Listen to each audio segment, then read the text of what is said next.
ओम शांति। 15 सितंबर 2023। बाबा के महावाक्य।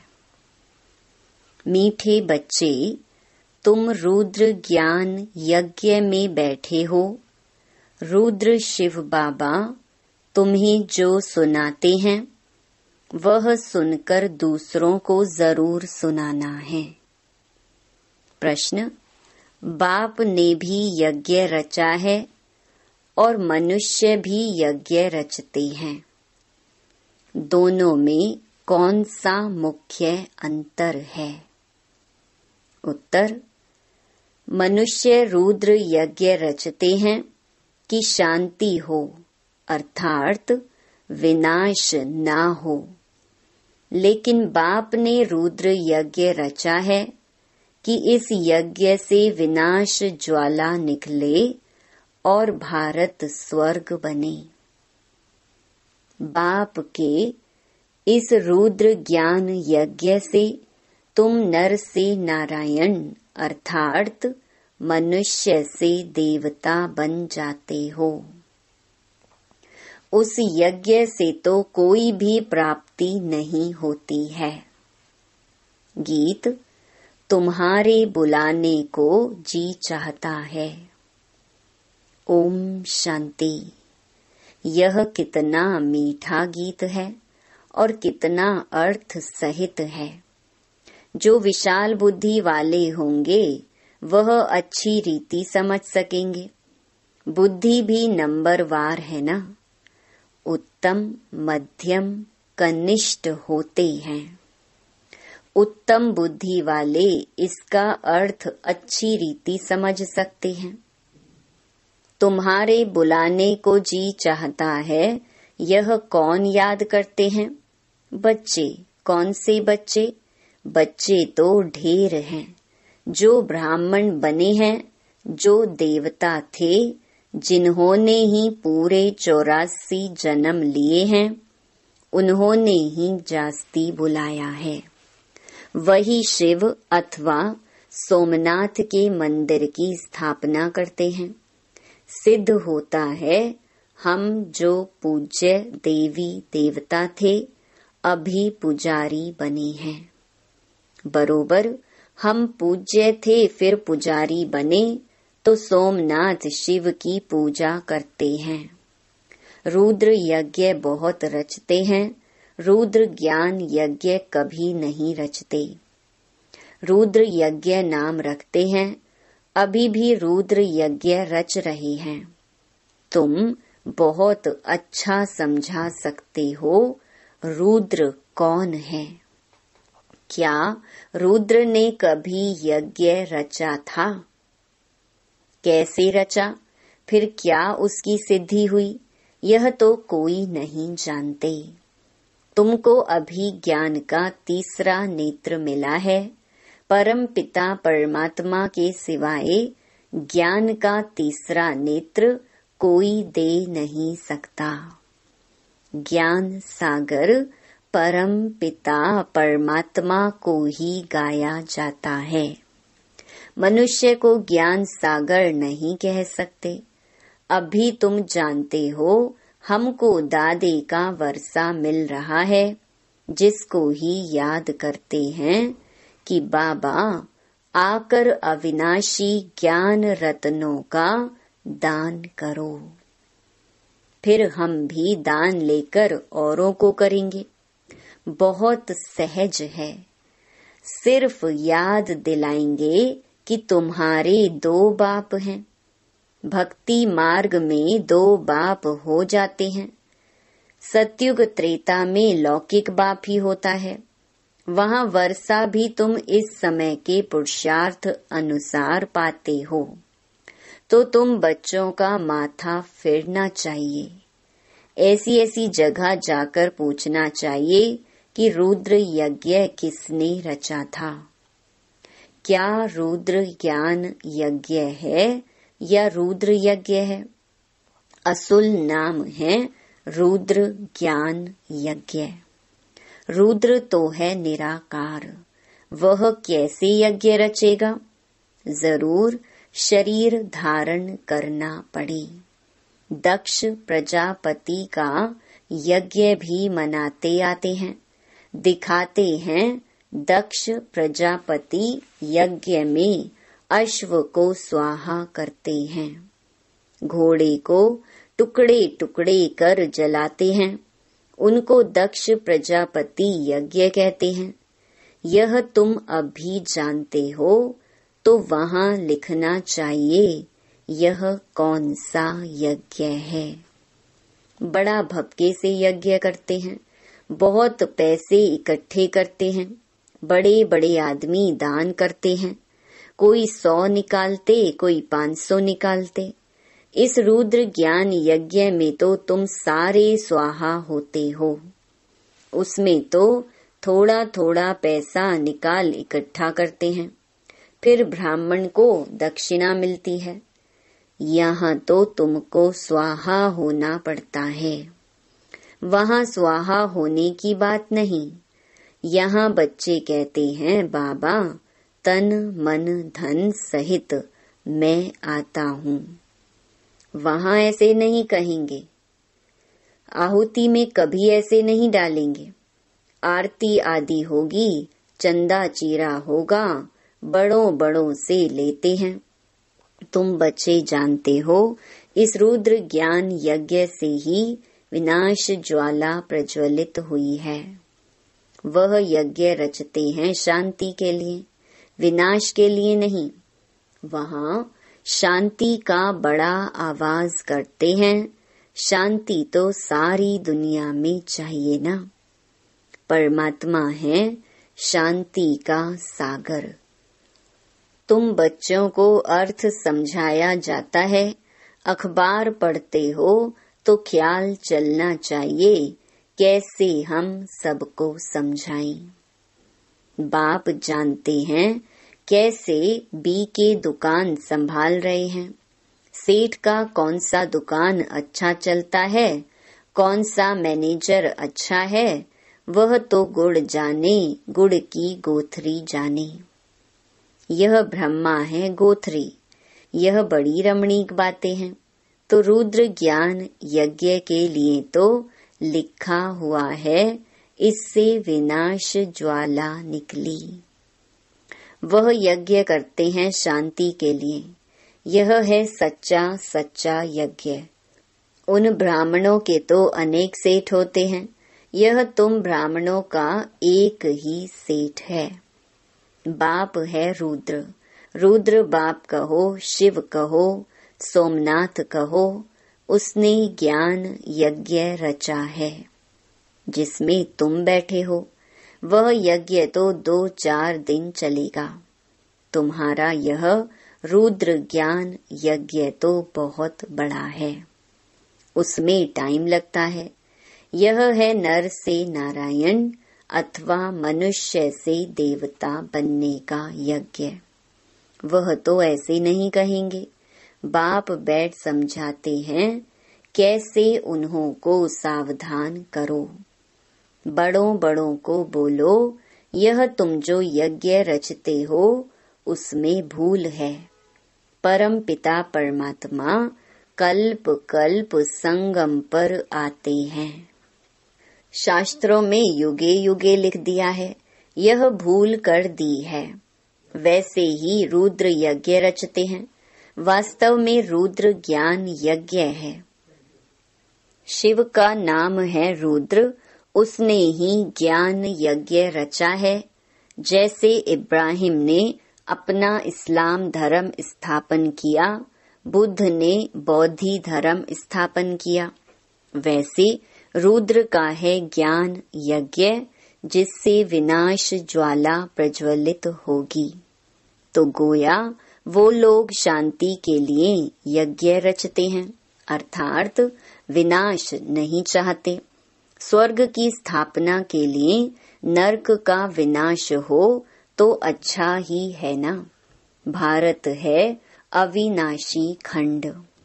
जरूर भारत के मनुष्य संप्रदाय बहुत ज्यादा होने चाहिए। आदि सनातन देवी देवता धर्म था। उनको सारा कल्प हुआ है। शास्त्रों में 33 करोड़ लिख दिया है, परंतु यह तो समझाना चाहिए जरूर और धर्म वालों से देवता धर्म की आदमशुमारी जास्ती होगी, लेकिन वह कन्वर्ट हो गए हैं तो कैसे निकले? बौद्धि, क्रिश्चियन, मुसलमान आदि जाकर ढेर बने हैं, इसलिए थोड़ी संख्या हो जाती है। यह भी ड्रामा। इसमें समझने की बड़ी विशाल बुद्धि चाहिए। जब तक बुद्धि में ज्ञान नहीं बैठा है तो सिर्फ अर्पण में होने से क्या फायदा? अर्पण में तो ढेर बनते हैं, परंतु जो अच्छी रीति धारणा कर और कराते हैं, प्रजा बनाते हैं, वही अच्छा पद पा सकते हैं। तो यह गीत एक्यूरेट है, बुलाने को जी चाहता है। सबसे पहले 84 जन्म किसने लिए होंगे? जो पहले पहले थे वह थे ही देवी देवताएं। सो भी भारत में थे। अभी तो कोई कहाँ कन्वर्ट हो गए हैं। कई तो भारत से बाहर चले गए हैं। नहीं तो वास्तव में भारत जैसा बड़े ते बड़ा तीर्थ और कोई है नहीं। और सभी धर्म स्थापक जो हैं, उन्हों को भी पावन बनाने के लिए भगवान को भारत में आना पड़ता है, क्योंकि सब पतित हैं। सबको पावन बनाने वाला एक है। यह तुम जानते हो। तुम्हारे में भी नंबरवार यथार्थ रीति जान सकते हैं। तुम कहेंगे हम रुद्र ज्ञान यज्ञ में बैठे हैं। ऐसा कोई यज्ञ होता है क्या जिसमें इतना समय बैठे हो? क्या बैठ करते हो? रुद्र जो ज्ञान सुनाते हैं वह सुनते ही रहते हो। जहाँ तक रुद्र बाबा इस शरीर में हैं, सुनाते ही रहेंगे। प्रजापिता ब्रह्मा भी तो जरूर यहाँ होगा ना। ब्रह्मा का दिन और ब्रह्मा की रात गाई हुई है। सूक्ष्म वतनवासी ब्रह्मा का थोड़े ही दिन और रात बनाएंगे। वह तो सूक्ष्म वतनवासी देवता है। दिन और रात का प्रश्न यहाँ का है। ब्रह्मा की रात माना पतित, फिर वही पावन बनते हैं तो दिन होता है। ब्रह्मा को भी पावन बनाने वाला वह एक सतगुरु है। सत बाबा, सत टीचर, सतगुरु तीनों इकट्ठे हैं। पहले जरूर बाप के बच्चे होंगे, फिर पद टीचर से पाएंगे। नंबर वार है ना। यह भी बुद्धि में रहे तो कितनी खुशी रहे। तुम पहले बेहद के बाप के थे ना। यहाँ आए हो पार्ट बजाने। भक्ति मार्ग में बेहद के बाप को याद करते आए हो, क्योंकि वह है स्वर्ग का रचयिता। जरूर स्वर्ग की राजाई देने वाला होगा। यह समझाना तो बड़ा सहज है। सेंसिबल ही समझा सकेंगे। वास्तव में सेंसिबल तुम ब्राह्मण हो। तुम्हारे में जो अकलमंद हैं, उनमें भी नंबरवार हैं। दुनिया के अकलमंद भी नंबरवार है ना। यहाँ भी जो सेंसिबल बनते जाएंगे वह जरूर अच्छा नंबर पाएंगे। हर एक अपने दिल से पूछे, हम कहाँ तक सेंसिबल बना हूँ। जैसे बाबा मुरली चलाते हैं, वैसे वहाँ भी तुम्हारी मुरली चल सकती है। तुम उन्हें समझाओ कि रुद्र यज्ञ और रुद्र ज्ञान यज्ञ में रात दिन का फर्क है। रुद्र ज्ञान यज्ञ रचा तो उससे विनाश ज्वाला निकली। भारत स्वर्ग बना और यह फिर यज्ञ रचते हैं विनाश ना हो, अर्थात स्वर्ग स्थापन ना हो। यह तो उल्टी बात हो गई। तब तो बाबा कहते हैं मैं इन सब का उद्धार करने आता हूँ, रुद्र ज्ञान यज्ञ रचता हूँ। तो तुम प्रतिज्ञा करते हो बाबा, हम आपसे सुनकर और सुनाएंगे। अच्छा, औरों को सुनाओ, पहले यहाँ तो रिपीट करो, घड़ी घड़ी रिपीट करो, जो फिर कहाँ समझा सको। फर्स्ट क्लास पॉइंट है। उस यज्ञ में तो जौ तिल आदि डालते हैं। मेरे रुद्र ज्ञान यज्ञ में तो सारी पुरानी दुनिया की सामग्री स्वाहा हुई थी। परंतु यह सब बातें कोई की बुद्धि में अच्छी रीति धारण नहीं होती। बाप को याद नहीं करते हैं तो बुद्धि का ताला नहीं खुलता। बाबा कहते हैं हम भी क्या करें। इस समय सबकी बुद्धि पतित है, उनको पावन बनाता हूँ। जो मेरे को याद नहीं करते उनमें धारणा नहीं हो सकती। बुद्धि का ताला कैसे खुले? याद से ही खुलेगा। मोस्ट बिलवेड बाप है, उनकी बड़ी महिमा करते हैं। शिव बाबा की कितनी महिमा है। शिव की पूजा भी होती है तो जरूर आता होगा ना। बिगर ऑर्गन्स क्या आकर करेंगे। तो अब ब्रह्मा में आया हुआ हूँ। तुम बच्चे बाप दादा के सामने बैठे हुए हो, परंतु देह अभिमान होने कारण इतना लव बाप के लिए रिगार्ड नहीं रहता। डायरेक्शन पर मुश्किल चलते हैं, अहंकार में आ जाते हैं। बाप कहते हैं मैं निरहंकारी हूँ, तुमको इतना अहंकार क्यों आता है? बस समझते हैं मैं ही होशियार हूँ, इतना देह अभिमान आ जाता है। अब कोई का पति मर जाता है तो उसकी देह खत्म हो गई, बाकी आत्मा निकल गई। फिर ब्राह्मणों में आत्मा को बुलाते हैं, देह को तो नहीं बुलाते। भावना रखते हैं तो भावना का भाड़ा मिलता है। पति को याद करते रहें तो पति का साक्षात्कार कर लेंगे। बाबा साक्षात्कार तो कराते हैं ना। ऐसे बहुतों का प्यार होता है। आएगी तो आत्मा ना। कोई का स्त्री में प्यार है तो भावना का भाड़ा मिल जाता है। स्त्री को देख लेते हैं, चीज ले आते हैं, खुद उनको पहनाते हैं। ऐसे बहुत कुछ होता आया है। आगे बहुत विधि से खिलाते थे। जैसे गणेश को अथवा नानक आदि को याद करते हैं तो साक्षात्कार हो जाता है। ऐसे बहुतों को हो सकता है, परंतु वह चाबी एक ही बाप के हाथ में है। बाप कहते हैं यह साक्षात्कार की बातें भी ड्रामा में नोंधी हुई हैं। साक्षात्कार कराया, ड्रामा चला, ठहरता नहीं है। ड्रामा को भी अच्छी रीति जानना होता है। अरे बाबा का तो अच्छी रीति रिगार्ड रखो। बाप में इतना रिगार्ड प्यार रखना बड़ा मुश्किल समझते हैं।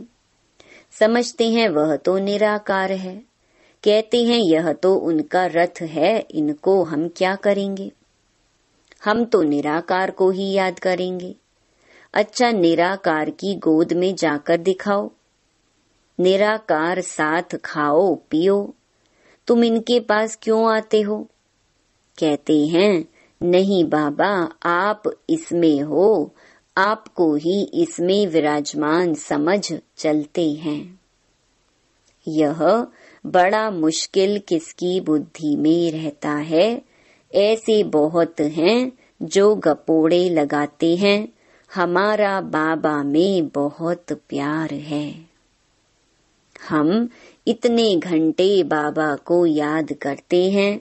बाबा कहते हैं, मैं भी पूरा याद नहीं करता हूँ, मैं तो एक ही सिकी लधा बच्चा हूँ, फिर भी मैं पुरुषार्थ बहुत करता हूँ।